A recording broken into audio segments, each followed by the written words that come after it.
I need that Red Bull back. Why? Because you only been here for like 5 minutes. Exactly. That's what I'm saying. You just got it. Oh. All right, let's see how this thing fires up. It's the next day now. Not bad. Not bad if I say so myself. Oh, spoke too soon. That's all right though.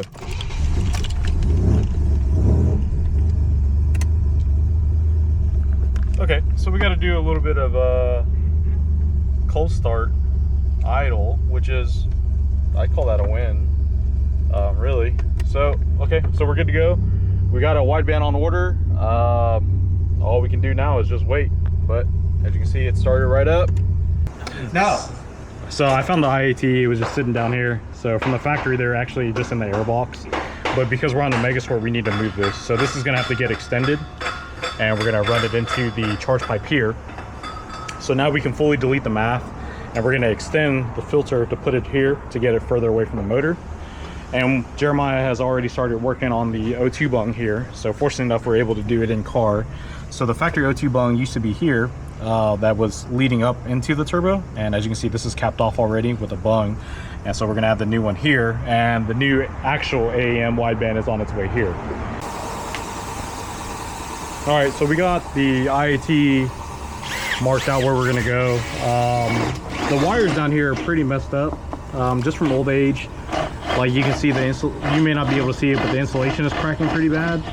So I'm going to just kind of cut all this loose. The connector's bad anyways. So anyways, I'm gonna cut this, and we're just going to route the wire around. I was kind of concerned that the alternator's not all the way in. Look at this. Anyways, so I had a concern about being close to the alternator because it will generate noise, but the distributor wiring, or the cam sensor wiring rather, is like right here anyways. So, and it's running along this route.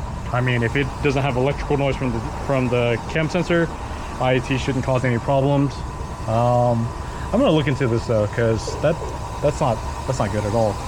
So while Jeremiah is working on welding that up, I'm going to take a gander to see if I can go ahead and get started on at least doing the IAT wiring, just so we can get this all wrapped up.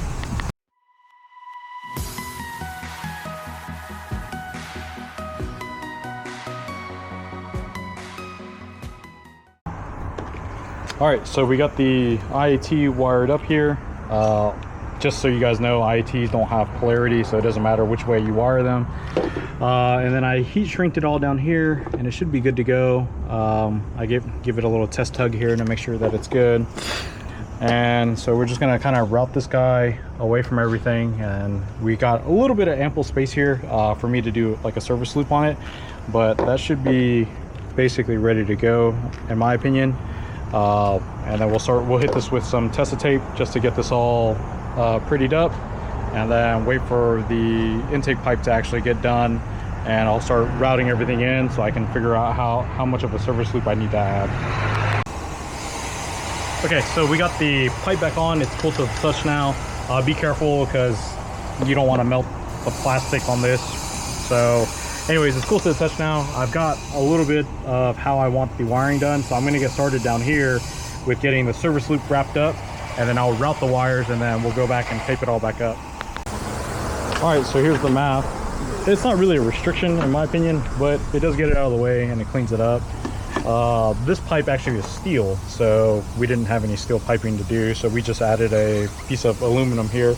And so we've also pushed the intake further over here away from the engine. So there's a couple parts that were actually rubbing against the motor. So you can see like right here on the intake pipe, it was touching a pulley of some sort. And even this upper radiator hose here, which you guys may or may not be able to see, but I mean, this sucker's got bit into the pulley a little bit here, but it seems like they caught it and they moved it out of the way. IAT obviously is done. We reused his IAT sensor because we know that it's good. And then I routed the wires, as you can see, accordingly here. So the only thing that we're waiting on now is the actual AAM wideband itself. And then I've got to adjust fuel pressure really quick here. I checked it yesterday and I believe that it's a hair under, not a big deal. All right, so we got the big girl on the dyno here. the AEM inline wideband made it. So we opted for the inline wideband because the customer, believe it or not, doesn't really care about gauges, and he really, like, he himself has stated that he doesn't really know how to read one. So I mean, I've offered to teach him, but he was more adamant on just getting one installed. Anyways, not that it matters. So I've got the knockoff wideband unplugged, and the crazy thing is that they used hot glue to secure the wires in, but it got so hot in the car that the hot glue actually melted off. So all right, so here's the rear options connector, which is like an add-on. So these two wires here is boost control and flex fuel. We're not using that currently, but I went ahead and pinned it up. These two wires though are the important ones. This one here is for the wideband, and this is center ground.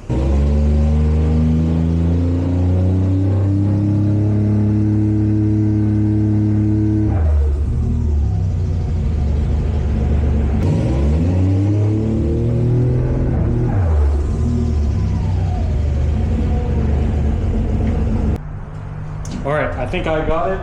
So what we're gonna do is we've raised the start RPM to 4,000 RPMs. This thing only revs out to 5,500, so I'm gonna try that. I don't know what else we're gonna do because it's definitely kicking my ass. So let's try this again.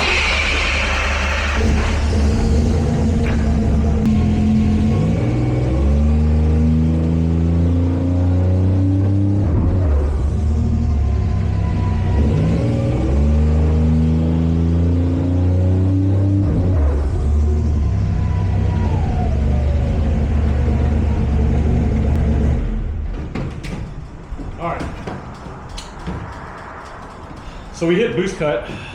Boost cut set at 240 kPa, which is like 20 pounds of boost. What's crazy about the whole thing is that if you guys walk with me, is that the wastegate is hooked up to a boost controller, and the boost controller should be zeroed out. Keyword is should be. So I'm gonna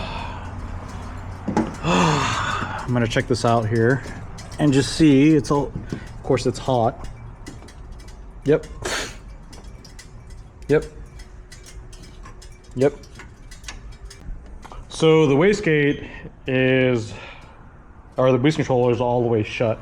So I just yanked the hose off, and I can blow into it, and the hose is completely blocked off. So surprise, surprise, makes sense why it's hitting all of it.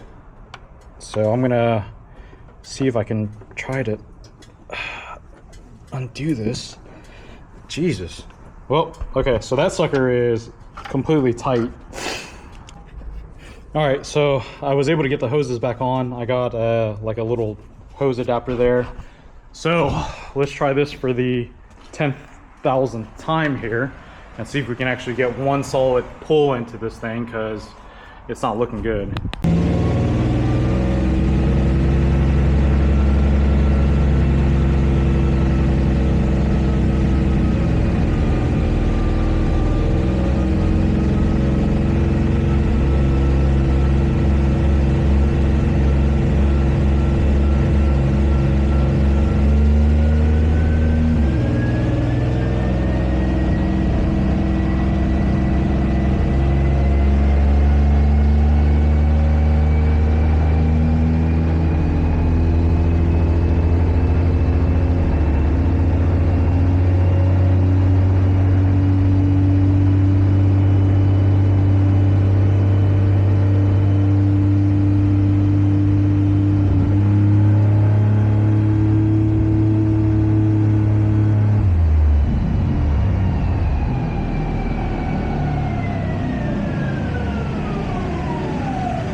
Ooh,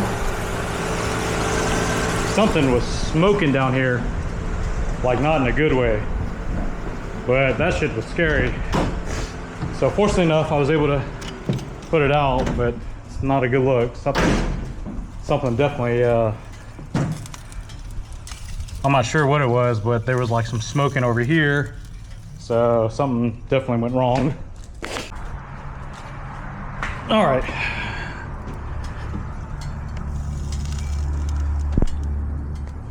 Yep, we got a bunch of burnt up ass wires. Look at that.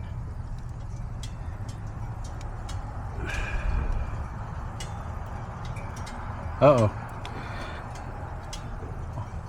I'm not sure what all this was, but something definitely caught fire. Not in a good way. I'm not sure why either. All right, time to call the owner and let him know. A few moments later. So the owner was telling me he's had a lot of issues with this harness. I guess there's a couple of things that are just like kind of tapped and left open. Like he said that he taped off a lot of things because it had just straight 12 volt to it. So here's one of them, and you can see that it melted a little bit. The bulk of it though seems to be this harness here, which is leading, I don't know, this is taped off too, so I wonder if this black wire is also grounded or something like that, but it definitely caught fire. So I was able to put it out.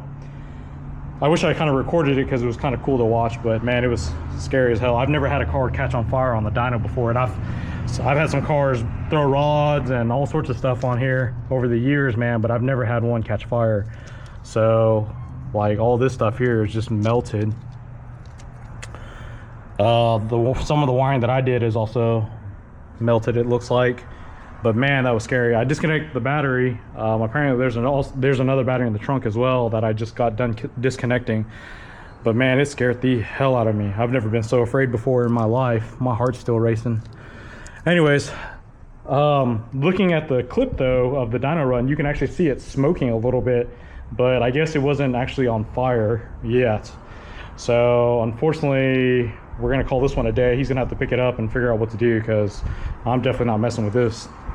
I'm gonna stick around for a little bit just to make sure that nothing else crazy catches fire or anything weird that happens.